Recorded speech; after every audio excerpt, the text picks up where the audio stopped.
Hi, this is Jameson's Diecast Cars. This week we've got a review of my favorite brand. We've got a new Saab release.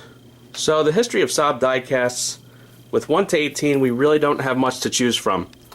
20 years ago this C900 was released by Anson and it was pretty good at the time, but today it's a pretty terrible model. Only a couple years ago we got a release from the brand Automobile which was much better. And over the past couple years, there's a few different brands that do classic Saabs like the 92, the 95, things like that. But that brings us today with a new brand called DNA Collectibles. Their first release is over here, the Saab 93 Viggen. And as the former owner of a lightning blue Saab Viggen, I was very excited about this release.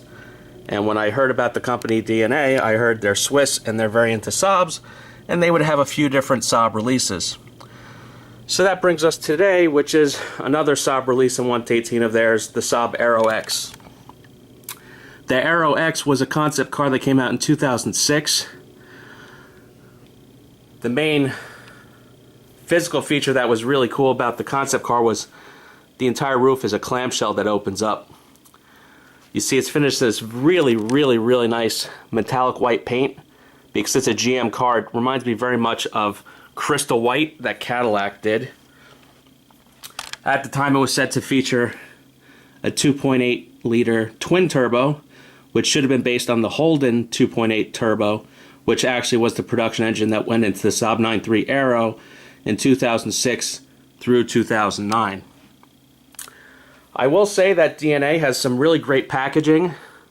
All of their cars come in a black satchel, which seems to be made of microfiber, which they say can be used to clean and wipe down the cars, which is a nice touch.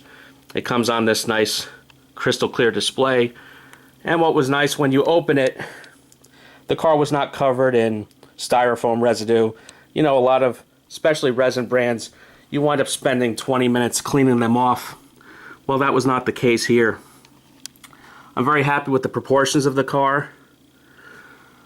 Quality control is very good. Again, the paint is pretty much flawless.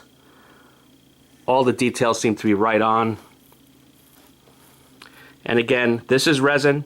You can complain and cry that it doesn't open, that the canopy doesn't open, but I guarantee you, no company will ever make this car in diecast, and we should be thankful that anyone's making it in 1 to 18 scale. Dealers actually sold this in 143 scale, so they're out there. If I was being hypercritical, when you reference the actual car, I'd say the wheels are a little small. Let's say the concept probably has 22s. These are more like 21s, 20s, something like that. This makes it look more like a real car versus the exaggerated proportion of the concept car. The only other issue is a lack of perforated grills. My Viggen by DNA does have perforated lower grills where you can see the intercooler. This, it's a little bit more acceptable because honestly, with it being a concept car, we probably don't know exactly what's behind the perforation, if there was some. It's just something to keep in mind. So, as an FYI, if you're a Saab guy like me, DNA Collectibles has this Aero X, and of course has the Viggen. If you lost your opportunity to get the Viggen, they made about 320. I think there's some still available. The Aero X is one of 320. And I know DNA is having a summer sale good to the end of September. So I recommend you check out their website, see what they have on offer, and hopefully there's some more Saab releases coming your way. Thanks again. Please subscribe below and keep an eye out for more videos. Have a good one.